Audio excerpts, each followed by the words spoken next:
Et yo les Nakamas, c'est Alexandre, j'espère que vous allez bien les gars. Aujourd'hui, petite vidéo d'analyse footballistique pour parler du cas Robert Lewandowski, sa légitimité, surtout sur ses chances de remporter à la fin de la saison le Ballon d'Or 2020. On a un joueur les amis qui pour moi ne possède pas d'équivalent en Europe, qui marche littéralement sur l'eau et la concurrence depuis le début de saison. Il est absolument hors norme dans les stats, sur le terrain et dans le jeu, un joueur en tout cas dont on peut pas se passer aujourd'hui du côté du Bayern Munich, qui peut éventuellement remporter tous les trophées avant la fin de saison. Alors certes, je sais très bien que Lewandowski c'est un joueur qui de base du coup joue au Bayern, qui est un club qui domine l'Allemagne depuis déjà de nombreuses saisons. Ils ont dominé l'Allemagne avant son arrivée, ils la dominent pendant, ils la domineront sûrement encore après son départ. Mais c'est quand même un joueur qui a su s'imposer dans le Bayern Munich, qui est quand même un très grand club. Il a su s'y imposer, parfaitement en tout cas faire en sorte de rentrer dans un collectif bien huilé, qui joue d'ailleurs pour lui pour marquer encore plus de buts et qui compte sur lui pour marquer des buts. Lewandowski c'est d'ailleurs un attaquant pur numéro 9 qui représente pour moi l'apothéose vraiment de ce que représente un numéro 9 aujourd'hui. Le mec qui peut marquer n'importe où, n'importe quand, contre n'importe qui dans les plus grands moments décisifs comme les moments les plus banaux. C'est un mec aujourd'hui, tu sais que si tu l'as sur le terrain, tu pars limite avec 1-0 dans la poche tellement ce mec là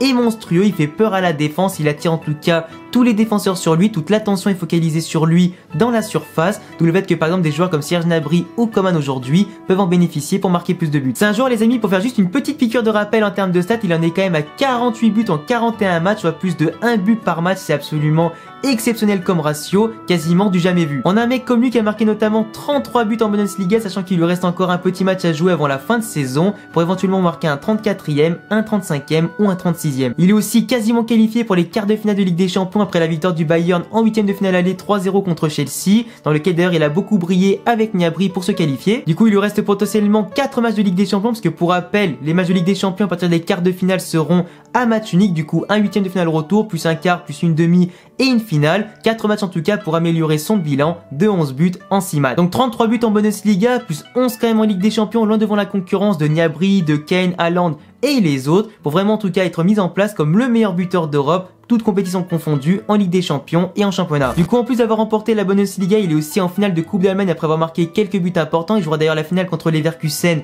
début juillet. Donc on a un mec qui potentiellement, avant déjà le mois de juillet, peut remporter la Bundesliga qui est déjà dans la poche, la Coupe d'Allemagne qui peut ajouter à son palmarès de la saison et potentiellement aussi le soulier d'or européen et la Champions League. En plus de ça, une Ligue des Champions qui sera match unique dès les quarts de finale, ça peut vraiment donner tous les scénarios possibles. Toutes les équipes à match unique peuvent en tout cas jouer crânement leur chance pour remporter contre n'importe qui toutes les différentes phases de la Ligue des Champions qui restent. Ça peut être hyper intéressant de voir en tout cas qui va passer les différents tours. Mais il est clair que pour moi le Bayern Munich aujourd'hui, par rapport à leur football, leur jeu, la tactique et leur collectif, peut largement prétendre à la fin à la victoire finale. Du coup imagine un Robert Lewandowski qui en plus de ses stats de buteur, de passeur etc engrange la Coupe d'Allemagne plus la Ligue des Champions. Là on ne pourra absolument rien contester, ce sera lui le Ballon d'Or 2020. Après vous le savez, depuis 2008 c'est Ronaldo, Messi qui remportent tous les Ballons d'Or chaque année. Il n'y a que Modric qui a réussi en tout cas par rapport à ses prestations Ligue des Champions avec le Real Madrid et surtout avec la Croatie en Coupe du Monde pour leur passer devant. Et d'ailleurs cette année c'est en tout cas un bon point pour Lewandowski parce qu'il n'y a pas d'Euro 2020 ni de Copa América 2020. Du coup pas de compétition internationale de grande envergure, ça veut dire qu'il ne sera pas pénalisé avec la Pologne s'il ne va pas loin en Euro 2020, ce qui est du coup une bonne chose pour ne pas être pénalisé par rapport aux concurrents. T'as aussi d'autres joueurs notamment qui pourront pas lui passer devant pour le même critère, comme Neymar qui aurait pu remporter la Copa América avec le Brésil, ou encore Mbappé qui aurait pu remporter l'Euro avec la France. Du coup on va dire que les principaux en tout cas concurrents de Lewandowski ne pourront pas compter sur leur sélection pour rattraper leur saison en club. Du coup t'as déjà les critères de la Ligue des Champions à match unique qui peut largement l'aider à remporter la Champions League, le fait qu'il n'y ait pas de compétition internationale, le fait qu'il est meilleur buteur individuellement en championnat pour le soulier d'or et la compétition européenne. Et après pour moi un autre gros point c'est tout le fait que cette année, je ne sais pas ce qui s'est passé vraiment dans la tête de tous les joueurs en termes de stats et de performance, mais pour moi Robert Lewandowski n'a pas de concurrent sérieux pour le Ballon d'Or. Prends le cas par exemple de Cristiano Ronaldo avec la Juve. Alors il est vrai d'abord que la Juve en termes de résultats de base est quand même moins bonne que l'an dernier. Ils ont un jeu qui est beaucoup plus stérile, qui est beaucoup moins bon que les saisons précédentes. Du coup même si Ronaldo arrive en tout cas à sortir un peu la tête de l'eau, qu'il a de meilleurs stats que la saison dernière, il a pas forcément en tout cas de quoi s'imposer dans le jeu et sur le terrain comme étant légitime pour le Ballon d'Or 2020. Parce que là en plus ils ont perdu la Coupe d'Italie contre Naples, ils vont potentiellement peut-être perdre aussi la Serie A contre la Lazio qui est potentiellement derrière aussi à quelques points et qui a aussi un meilleur jeu pour moi et sûrement plus de légitimité à remporter le titre de Serie A cette saison. Ils sont aussi mal embarqués en Ligue des Champions contre Lyon, du coup imaginez que Ronaldo et la Juve se fassent éliminer dès les 8e de finale, finale, ce serait déjà fini. T'as aussi le poids de l'âge, certaines performances qui sont un petit peu irrégulières, le fait aussi que certains vont encore dire qu'il marque des pénaltys, etc. Ronaldo,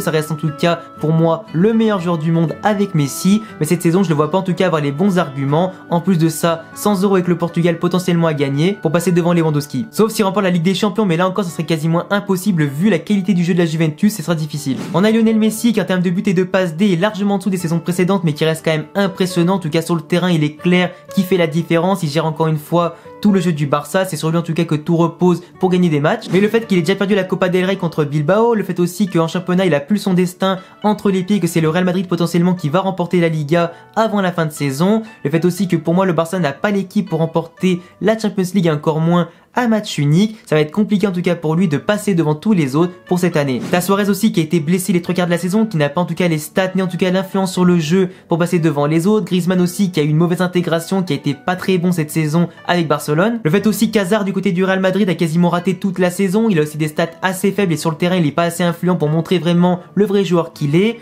Benzema pour moi c'est sûrement le joueur aujourd'hui qui peut le plus concurrencer Lewandowski en cas de victoire bien évidemment du Real Madrid en Liga et en Ligue des Champions. Pas en termes de stats purs, en termes de buts, mais en tout cas en termes de prestations sur le terrain, tout ce qu'il apporte dans le jeu, sa technique, sa classe et tout ce qu'il apporte et tout ce que tout le monde en tout cas valorise chez lui, Benzema pour moi reste en tout cas le concurrent le plus sérieux à ce jour pour Lewandowski. Après t'as Neymar et Mbappé qui pour moi étaient un petit peu plombés par l'arrêt prématuré de la Ligue 1, du coup ils ont pas forcément les mêmes stats que Lewandowski, ils auraient pu en tout cas marquer plus de buts, faire plus de passes D, se mettre en jambes surtout pour la suite de la Ligue des Champions. Ils ont encore certes la finale de Coupe de France et Coupe de la Ligue à jouer, mais comme on l'a vu ces dernières saisons, ils ont l'habitude de remporter au moins 2 titres ou 3 en France. C'est pas forcément ce qui va compter le plus dans la balance vu la domination du PSG qui est encore plus hardcore que celle du Bayern en Allemagne. Le seul moyen pour eux, pour moi, de remporter le Ballon d'Or devant Lewandowski sera bien sûr de remporter la Ligue des Champions. Ce sera en tout cas un truc de fou qu'un club français remporte la Ligue des Champions, encore plus du coup pour Neymar et Mbappé qui du coup se battraient entre eux pour forcément être élus Ballon d'Or 2020. Même si bien évidemment le fait qu'ils remportent la Champions League, ce serait quand même un petit peu injuste de leur donner le Ballon d'Or derrière, sachant que Mané, que Salah et Firmino ou Van Dijk ne l'ont pas eu en la remportant avec Liverpool. Après le trio de Liverpool, forcément malheureusement ils sont fait sortir des huitièmes de finale de la Ligue des Champions contre l'Atlético Madrid. Certes s'ils remportent la Première Ligue ce sera en tout cas exceptionnel, mais on l'a vu la saison dernière que même avec la Ligue des Champions ils n'ont pas gagné le Ballon d'Or, que ce soit Van Dijk, Mané, Salah ou Firmino, ça sera quand même compliqué. Après forcément t'as des joueurs comme Harry Kane qui malheureusement sera toujours plombé par les résultats de Tottenham, t'as Agüero avec City qui peut potentiellement aussi remporter le Ballon d'Or s'ils vont au bout en Ligue des Champions, mais lui pour sa part il s'est blessé du coup à mon avis jusqu'à la fin de la saison, du coup pour lui c'est quasiment mort, à part peut-être De Bruyne qui peut jouer les troubles faites. Après là j'ai parlé que d'attaquants dans la vidéo, j'ai pas forcément parlé de milieu de terrain, de défenseurs etc, parce que déjà les défenseurs on sait très bien que c'est quasiment mort pour le Ballon d'Or. Les milieux de terrain cette saison ça a pas été en tout cas facile pour eux pour se mettre en évidence par rapport aux attaquants. Kevin De Bruyne pour moi peut éventuellement avoir le Ballon d'Or s'il remporte la Champions League avec City, il peut en tout cas avoir quelques cartouches, mais même avec ça sera limité. Mais pour conclure en tout cas pour moi, que ce soit par rapport au manque de compétition européenne, le fait que Lewandowski a montré en championnat, en Coupe d'Europe et surtout en tout cas tous les jours, quasiment toutes les semaines